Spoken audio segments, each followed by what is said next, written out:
പിതാവിൻ്റെയും പുത്രൻ്റെയും പരിശുദ്ധാത്മാവിൻ്റെയും നാമത്തിൽ ആമേൻ. കർത്താവേ, നിന്റെ ഉന്നതമായ നാമത്തിന് സ്തോത്രം ചെയ്യുന്നു. കർത്താവേ, നിന്റെ വിശുദ്ധ പൗരോഹിത്യത്തെ മഹത്വപ്പെടുത്തണമേ. കർത്താവേ, പ്രാർത്ഥന എത്ര ലളിതമാണെങ്കിലും എളിയതാണെങ്കിലും ഇതുകൊണ്ട് എന്താണ് ഉദ്ദേശിക്കേണ്ടത്? കർത്താവേ, നീയാണ് ഉദ്ദേശിക്കേണ്ടത്. രോഗികളെ, നാനാവിധ രോഗികളെ കർത്താവേ നിന്റെ വിശുദ്ധമായ രക്തം തളിക്കണമെന്ന് പ്രാർത്ഥിക്കുന്നു. ഡിപ്രഷന് വന്നു പോയവർ, മനസ്സിടിഞ്ഞവർ, ഇപ്പോൾ കാണുന്നത് പോലെ നെഞ്ചിൻ്റെ ഉള്ളിൽ മുഴയുള്ളവരെ കർത്താവ് സ്പർശിക്കണമേ എന്ന് കണ്ണീരോടെ പ്രാർത്ഥിക്കുന്നു. ഉള്ളിൽ നിന്ന് വെള്ളം വന്നുകൊണ്ടിരിക്കുന്നവരെ കർത്താവ് സുഖപ്പെടുത്തുന്നുണ്ട്. കർത്താവ്, അടിവയറ്റിലെ വേദനകളും മുഴുവൻ എല്ലാത്തരം അസ്വസ്ഥതകൾ, ഭാരങ്ങൾ, എന്തോ കെട്ടിയിരിക്കണ പോലെ തോന്നുന്ന അവസ്ഥകൾ കർത്താവിൻ്റെ നാമത്തിൽ സൗഖ്യമാകട്ടെ എന്ന് ഈശോനാമത്തിൽ പ്രാർത്ഥിക്കുന്നു.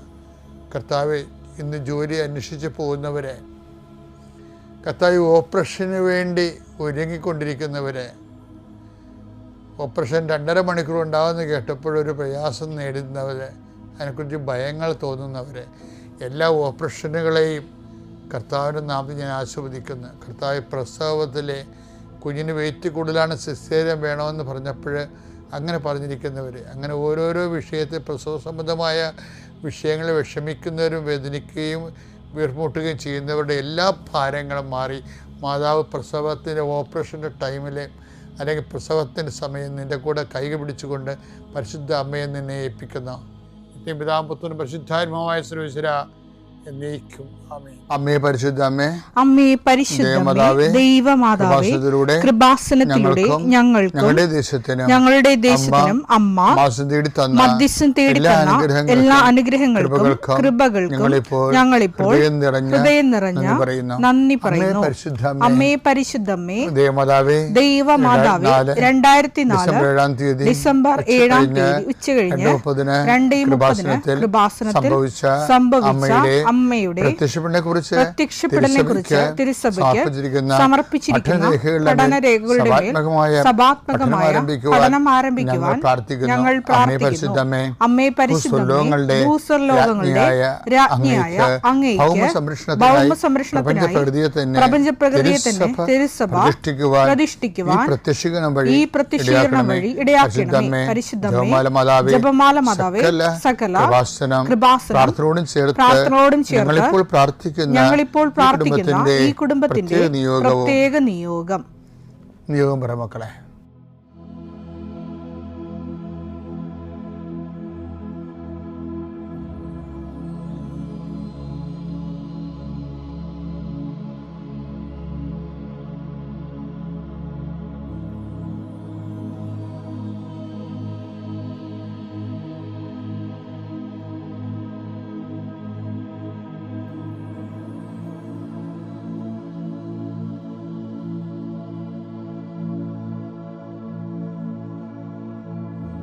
അമ്മയുടെ പ്രത്യക്ഷീകരണത്തിന്റെ ഈ അനുഗ്രഹവേളയിൽ ഞങ്ങൾക്ക് സാധിച്ചു തരുവാൻ കനിയണമേ. ആമേൻ. മക്കളെ, നമ്മളെ ഇന്നലെ കണ്ടത് ഒരു ബാങ്ക്രപ്സി എന്ന് പറയുന്നത് എന്താ? പാപ്പർ പാസ്. ചില ആൾക്കാർ പാപ്പർ പാസ് എന്ന് പറയത്തില്ലേ? എന്ന് വെച്ച് കഴിഞ്ഞാൽ ഇപ്പം ലോൺ എടുത്ത് ജപ്തിയായി, നമുക്ക് അടക്കാൻ നിവൃത്തിയില്ല, നമ്മൾ ജയിലിൽ കേസ് കൊടുത്തവൻ ജയിച്ച് നമ്മൾ ജയിലിൽ പോയി വിചാരിച്ചു. അപ്പോൾ അതിനെ രക്ഷപ്പെടാനുള്ള മാർഗ്ഗമാണ് പാപ്പർ പാസ് എന്ന് പറയുന്നത്. വെച്ചാൽ നമ്മൾ ബാങ്ക്രപ്സാണ്, നമ്മുടെ 5 പൈസയില്ല. അപ്പോൾ ചില സത്യമായിട്ട് അങ്ങനെ വരും.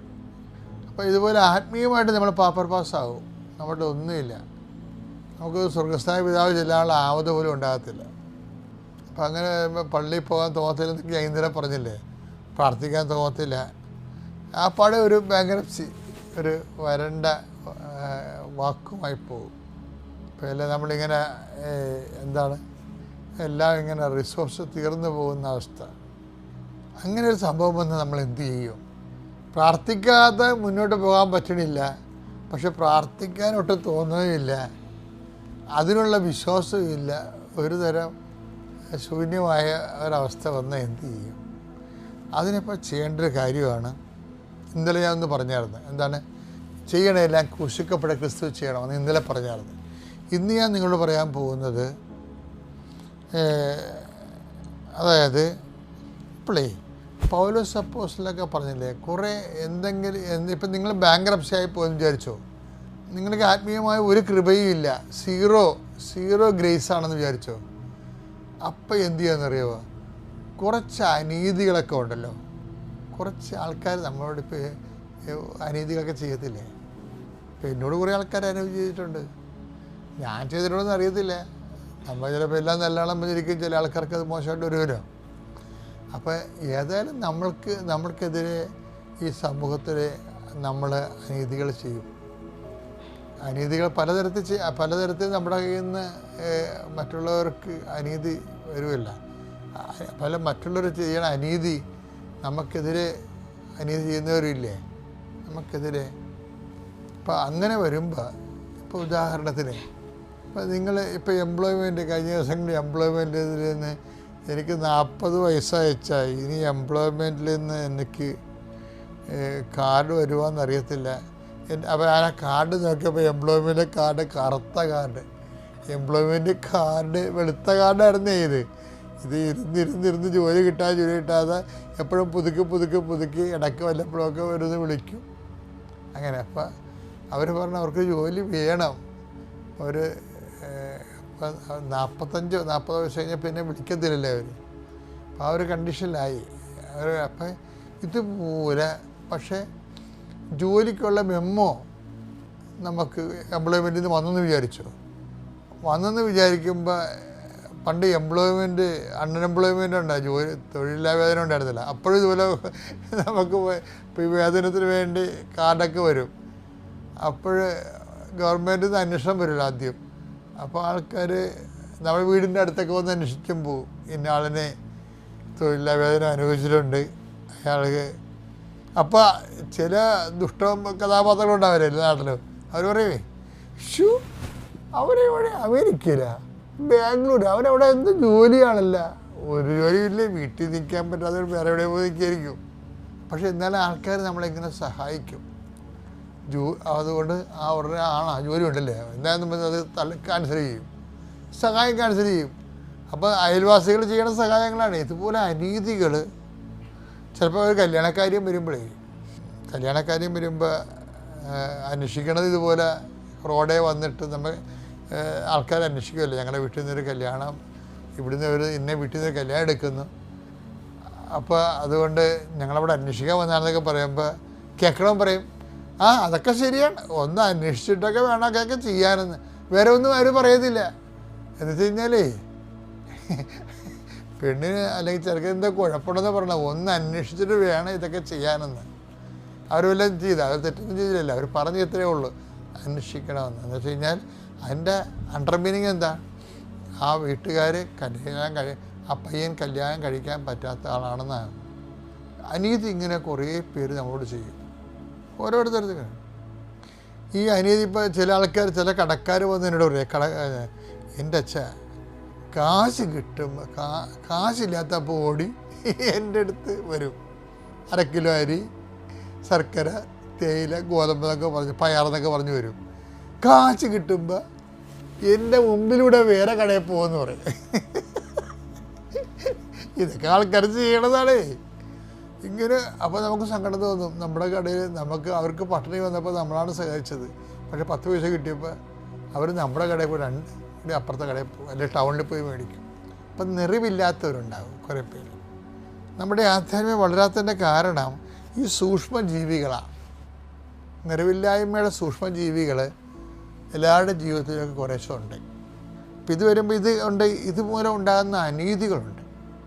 അപ്പോൾ ഈ അനീതി എന്ന് പറയുമ്പോൾ എൻ്റെ ഇടയ്ക്കാണ് അനീതി കിട്ടുകയാണെങ്കിൽ ഞാൻ അതുകൊണ്ട് നല്ല അടിപൊളി നല്ല 24 ക്യാരറ്റിൻ്റെ തങ്കത്തിൻ്റെ കൃപയുണ്ടാക്കും. എന്താ കാര്യം എന്നറിയാമോ? അനീതി നമ്മൾ അനുഭവിച്ചാൽ, ഇപ്പോൾ ഈശോ ബൈബിളിൽ ചോദിക്കണില്ലേ, ഒന്ന് കുറഞ്ഞ് 6 കഴിഞ്ഞ ദിവസം കണ്ടതാണ്, എന്നാൽ ഇപ്പോൾ ഒരു വേറെ അർത്ഥത്തിൽ കാണാം നമുക്ക്. 1 കൊരിന്ത്യർ 6:7. നിങ്ങൾ തമ്മിൽ വ്യവഹാരങ്ങൾ ഉണ്ടാകുന്നത് തന്നെ നിങ്ങളുടെ പരാജയമാണ്. എന്തുകൊണ്ട് ദ്രോഹം നിങ്ങൾക്ക് ക്ഷമിച്ചുകൂടാ? ബൈബിൾ ചോദിക്കണേ, എന്തുകൊണ്ട് ദ്രോഹം നിങ്ങൾക്ക് ക്ഷമിച്ചുകൂടാ? വഞ്ചന സഹിച്ചുകൂടാ. അപ്പം നമ്മളോർക്കും എന്തിനാണ് ഈ വഞ്ചന സഹിക്കണത്, എന്തിനാണ് ഇങ്ങനെ ദ്രോഹം ക്ഷമിക്കണത്, ഇത് എന്ത് പുസ്തകം ഇതെന്നൊക്കെ ചോദിക്കും. ചില ആൾക്കാർക്ക് ഉൾക്കൊള്ളാൻ പോലും പറ്റുന്നത് ബൈബിളിലാണ്. കാര്യം എന്താ വെച്ചാൽ യഹൂദന് ഇതൊക്കെ കേട്ട് കഴിഞ്ഞാൽ വേറെയും കണ്ണിന് പകരം കണ്ണ്, പല്ലിന് പകരം പല്ല് എന്ന് ചൊല്ലി എന്നാണ് അവർ പഠിച്ചു വച്ചിരിക്കുന്നത് അവരുടെ പഴയകാല ജീവിത അനുഭവങ്ങളിൽ നിന്ന്. കർത്താവ് അതെല്ലാം തിരുത്തുകയാണ്, മൊത്തം തിരുത്തുകയാണ്. എന്തിനാണ് തിരുത്തണമെന്ന് നിങ്ങൾക്കറിയാവോ? എന്തുകൊണ്ട് അനീതി നിങ്ങൾക്ക് സഹിക്കാൻ പാടില്ല, എന്തുകൊണ്ട് ദ്രോഹം നിങ്ങൾക്ക് ക്ഷമിക്കാൻ പാടില്ല എന്നൊക്കെ ചോദിക്കുന്നതിൻ്റെ കാരണം, ഈ ദ്രോഹം ക്ഷമിച്ചാൽ എന്ത് കിട്ടും, അനീതി സഹിച്ചാൽ എന്ത് കിട്ടും അതറിയണമെങ്കിൽ നിങ്ങൾ മത്തായി 5, 11, 12 വായിക്കണം. എന്നെ പ്രതി അതേ കിടക്കണം. എന്തുകൊണ്ട് അനീതി സഹിക്കാൻ പാടില്ല, അനീതി ക്ഷമിക്കാൻ പാടില്ല, ദ്രോഹം സഹിക്കാൻ പാടില്ല എന്ന് ചോദിച്ചാൽ എന്തിന് സഹിക്കണം, എന്തിന് ക്ഷമിക്കണം എന്ന് പറയുമ്പോൾ ഈശോ പറയും എന്നെ പ്രതി എന്ന് പറയും. എന്നെ പ്രതി മനുഷ്യർ നിങ്ങളെ അവഹേളിക്കുകയും വേണ്ട, മനുഷ്യർ നിങ്ങളെ പീഡിപ്പിക്കുകയും എല്ലാവിധ തിന്മകളും നിങ്ങൾക്കെതിരെ വ്യാജമായി പറയുകയും ചെയ്യുമ്പോൾ നിങ്ങൾ ഭാഗ്യവാന്മാർ. എന്തുകൊണ്ട് അനീതി സഹിക്കാൻ പാടെന്ന് വെച്ച് കഴിഞ്ഞാലേ, അതായത് നമ്മൾ ഭാഗ്യവാന്മാരാകാൻ വേണ്ടിയാണ് ദൈവനിരുസന്നിധിയിൽ നിങ്ങൾ ആനന്ദിച്ചാഹ്ലാദിക്കുവിൻ. സ്വർഗത്തിൽ നിങ്ങളുടെ പ്രതിഫലം വലുതായിരിക്കും. അപ്പൊ പ്രതിഫലത്തിന് തന്നെ ഒരു പ്രശ്നമുണ്ട്. ഇവിടെ ഈശോ പ്രതിഫലം എന്ന് പറഞ്ഞിട്ട് പറയും വലിയ പ്രതിഫലത്തെക്കുറിച്ചാണ് പറയണത്, വലിയ പ്രതിഫലം. ഇപ്പം ഈ ഈശോ ഇങ്ങനെ ഭയങ്കര മാത്തമാറ്റിക്കൽ പ്രിസിഷനോടുകൂടിയാണ് ഇതെല്ലാം സംസാരിക്കുന്നത്. കാര്യം വലിയ പ്രതിഫലമുണ്ട്, ചെറിയ പ്രതിഫലമുണ്ട്. ഇപ്പം അനീതി എന്ന് പറയുമ്പോൾ, എന്തുകൊണ്ട് അനീതി സഹിക്കാൻ പാടില്ല എന്ന് പറയുമ്പോൾ, നമ്മൾ ഈ ക്രിസ്തു നാമത്തിൽ സഹിക്കണത്. അപ്പോൾ നമുക്കൊന്നും കിട്ടത്തില്ലല്ലോ, അപമാനമല്ലേ കിട്ടത്തുള്ളൂ. അത് ക്രിസ്തു നാമത്തിലാക്കി അക്കൗണ്ട് ചെയ്ത് കഴിയുമ്പോൾ വലിയ പ്രതിഫലത്തിലേക്കാണ് പോണത് പ്രത്യാശയോടെ. ഞാൻ എന്താ നമ്മുടെ സബ്ജക്റ്റ് നിങ്ങൾക്ക് അറിയാമോ? എന്താ സബ്ജക്റ്റ്? ഒരു ബാങ്ക്രപ്സി വന്നാൽ എന്ത് ചെയ്യണമെന്നാണ് ഞാൻ ചോദിക്കണത് നിങ്ങളോട്. വിശ്വാസ തകർച്ച വന്നാൽ, പ്രാർത്ഥനാ തകർച്ച വന്നാൽ, പ്രാർത്ഥിക്കാൻ പറ്റാത്ത രീതിയിൽ സീറോ ഓയിലായി പോയാൽ നമ്മൾ എന്ത് ചെയ്യും? സീറോ എനർജി ആയിപ്പോയി. അതായത് നമ്മൾ എന്ത് ചെയ്യും? പിന്നെ വിശ്വാസ മുന്നേറ്റം നടത്താൻ നമ്മൾ എന്ത് ചെയ്യണം? ഇതുപോലുള്ള അനീതികൾ നമ്മളോട് ചെയ്തവരോട് നമ്മൾ അങ്ങോട്ട് ചെന്ന് ക്രിസ്തുനാമത്തിൽ ഹൃദ്യമായി സംസാരിക്കുകയും അവരെ ആശീർവദിക്കുകയും അവരെ അനുഗ്രഹിക്കുകയും അവരെ സഹായിക്കുകയൊക്കെ ക്രിസ്തുനാമം ചെയ്ത് കഴിഞ്ഞാൽ നമ്മൾ ബാങ്ക്രപ്സി ആയിപ്പോയ വിശ്വാസം പെട്ടെന്ന് ഷൂട്ടപ്പ് ചെയ്യും. അതാണ് ഇതിൻ്റെ ഒരു തന്ത്രം എന്ന് പറയുന്നത്. അപ്പം ഇങ്ങനെ ഉള്ള സാഹചര്യങ്ങളിൽ നമ്മൾ വളരെ ബുദ്ധിപരമായൊരു ഇൻവെസ്റ്റ്മെൻറ്റാണ് ബൈബിൾ നമ്മളിൽ നിന്ന് ഉദ്ദേശിക്കുന്നത്. ദൈവം നിങ്ങൾ അനുഗ്രഹിക്കട്ടെ. പിതാവിൻ്റെയും പുത്രൻ്റെയും വിശ്വാസ പ്രമാണം. സർവശക്തനായ പിതാവും ആകാശത്തിൻ്റെയും ഭൂമിയുടെയും സൃഷ്ടാവുമായ ദൈവത്തിൽ ഞാൻ വിശ്വസിക്കുന്നു. അവിടുത്തെ ഏകപുത്രനും ഞങ്ങളുടെ കർത്താവുമായ ഈശോ മിശിഹായിലും ഞാൻ വിശ്വസിക്കുന്നു. ഈ പുത്രൻ പരിശുദ്ധാത്മാവിനാൽ ഗർഭസ്ഥനായി കന്യകാമറിയത്തിൽ നിന്ന് പിറന്ന് പൊന്തിയോസ് പീലാത്തോസിന്റെ കാലത്ത് പീഡകൾ സഹിച്ച് കുരിശിൽ തറയ്ക്കപ്പെട്ട് മരിച്ച് അടക്കപ്പെട്ട് പാതാളങ്ങളിൽ ഇറങ്ങി മരിച്ചവരുടെ ഇടയിൽ നിന്ന് 3-ാം നാൾ ഉയർത്ത് സ്വർഗത്തിലേക്ക് എഴുന്നള്ളി സർവശക്തിയുള്ള പിതാവായ ദൈവത്തിന്റെ വലതുഭാഗത്തിരിക്കുന്നു. അവിടെ നിന്ന് ജീവിക്കുന്നവരെയും മരിച്ചവരെയും വിധിക്കുവാൻ വരുമെന്നും ഞാൻ വിശ്വസിക്കുന്നു. പരിശുദ്ധാത്മാവിലും ഞാൻ വിശ്വസിക്കുന്നു. വിശുദ്ധ കത്തോലിക്കാ സഭയിലും പുണ്യവാന്മാരുടെ ഐക്യത്തിലും പാപങ്ങളുടെ മോചനത്തിലും ശരീരത്തിന്റെ ഉയർപ്പിലും നിത്യമായ ജീവിതത്തിലും ഞാൻ വിശ്വസിക്കുന്നു. ആമേൻ. സ്വർഗ്ഗസ്ഥനായ ഞങ്ങളുടെ പിതാവേ, അങ്ങയുടെ നാമം പൂജിതമാകണമേ. അങ്ങയുടെ രാജ്യം വരണമേ. അങ്ങയുടെ തിരുമനസ് സ്വർഗത്തിലെ പോലെ ഭൂമിയിലുമാകണമേ. അന്നു വേണ്ടുന്ന ആഹാരം ഇന്ന് ഞങ്ങൾക്ക് തരണമേ. ഞങ്ങളോട് തെറ്റ് ചെയ്യുന്നവരോട് ഞങ്ങൾ ക്ഷമിക്കുന്നത് പോലെ ഞങ്ങളുടെ തെറ്റുകൾ ഞങ്ങളോടും ക്ഷമിക്കണമേ. ഞങ്ങളെ പ്രലോഭനത്തിൽ ഉൾപ്പെടുത്തരുതേ, തിന്മയിൽ ഞങ്ങൾ രക്ഷിക്കണമേ. ആമേൻ. നന്മ നിറഞ്ഞ മറിയമേ, സ്വസ്തി. കർത്താവ് അങ്ങയുടെ കൂടെ സ്ത്രീകളിൽ അങ്ങ് അനുഗ്രഹിക്കപ്പെട്ടവളാകുന്നു. അങ്ങയുടെ ഉദരത്തിൻ ഫലമായി ഈശോ അനുഗ്രഹിക്കപ്പെട്ടവനാകുന്നു. പരിശുദ്ധ മറിയമേ, തമ്പുരാന്റെ അമ്മേ, പാപികളായ ഞങ്ങൾക്ക് വേണ്ടി ഇപ്പോഴും ഞങ്ങളുടെ മരണസമയത്തും തമ്പുരാനോട് അപേക്ഷിക്കണമേ. ആമേൻ. ഒരു ദിവസം എൻ്റെ മകന് രാവിലെ പല്ല് തേച്ചുകൊണ്ടിരുന്ന് കഴിഞ്ഞപ്പോൾ അവന് തലകറങ്ങി വീണ് എന്നോട് വന്ന് രാവിലെ വന്ന് പറഞ്ഞു, വല്ല തലകറങ്ങി വീണായിരുന്നു. അപ്പോൾ ഞാൻ പറഞ്ഞു കട്ടിലേ കിടന്ന് വിശ്രമിക്കാൻ പറഞ്ഞു. അല്ലെ അത് കഴിഞ്ഞ് ഇച്ചിരി കഴിഞ്ഞപ്പോഴത്തേനും അബോധാവസ്ഥയിലായി. തലയെ ഒരു ഗ്യാസ് കുറ്റിക്കിട്ട് പോയി ഇടിച്ചാർന്നെന്ന് അവൻ പറഞ്ഞു. അപ്പോൾ ഒരു തലയ്ക്ക് ഒരു ഇൻറ്റേർണൽ ഇതുണ്ടായി, ഒരു മുറിവുണ്ടായി. അപ്പോൾ ആശുപത്രി ചെന്ന് ചോദിച്ചു കഴിഞ്ഞപ്പോൾ അവർ പറഞ്ഞു അത് ഒരു ഫിക്സായിട്ട് മാറി. അപ്പോൾ അതിൻ്റെ ഇനിയിപ്പോൾ ഒരു 2 വർഷത്തേന് മരുന്ന് കഴിക്കണമെന്ന് പറഞ്ഞു. അപ്പോൾ 2 വർഷത്തെ തുടർച്ചയായിട്ട് മരുന്ന് കഴിച്ചുകൊണ്ടിരുന്നു.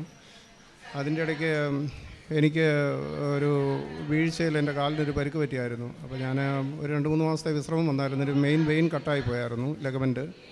അപ്പോൾ അതുകൊണ്ട് കട്ടിലേ കിടന്നുകൊണ്ട് ഞാനിങ്ങനെ മൊബൈലൊക്കെ നോക്കിയ കൂട്ടത്തിൽ അച്ഛൻ്റെ ഈ ടോക്കുകളാണ് ആദ്യമായിട്ട് കാണുന്നത്. സാക്ഷ്യങ്ങൾ കണ്ടു കഴിഞ്ഞപ്പം പിന്നീടൊരു തോന്നലുണ്ടായി, ഏതാണേലും ഇവിടെ വരണം, ആലപ്പുഴ വരണം, കൃപാസനത്തിൽ വരണം. അങ്ങനെ വന്ന് കൃപാസനത്തിൽ വന്ന് ആദ്യം ഉടമ്പടി എടുക്കാൻ വേണ്ടി വന്നു കഴിഞ്ഞപ്പം ഇവിടെ തിരക്കായിരുന്നുകൊണ്ട് എനിക്ക് ഉടമ്പടി എടുക്കാൻ പറ്റിയില്ല. കഴിഞ്ഞ് വീണ്ടും രണ്ടാമത് ഞാൻ വന്നു. രണ്ടാമത് വന്ന് ഈ പറഞ്ഞ ഡേറ്റിൽ ഉടമ്പടി എടുത്തു. പ്രത്യേകമായിട്ട് ഈ 6 കാര്യങ്ങൾ വെച്ചു. 6 കാര്യങ്ങൾ വെച്ചതിൽ 3 കാര്യങ്ങളാണ് നടന്നു കിട്ടിയത്.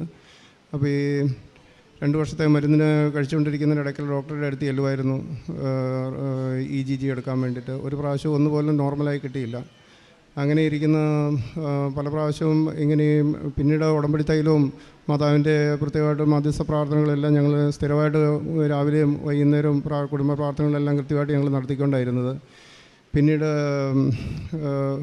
ഈ ഉടമ്പടിയിൽ പ്രത്യേകമായിട്ട് പ്രാർത്ഥിച്ചിട്ടുണ്ടായിരുന്നു. ഈ നോർമൽ EGക്ക് വേണ്ടി 4-5 പ്രാവശ്യം ചെന്നിട്ടുണ്ടായിരുന്നു. ഒരു പ്രാവശ്യം പോലും റിപ്പോർട്ടുകൾ നോർമലായിട്ട് കിട്ടിയില്ല.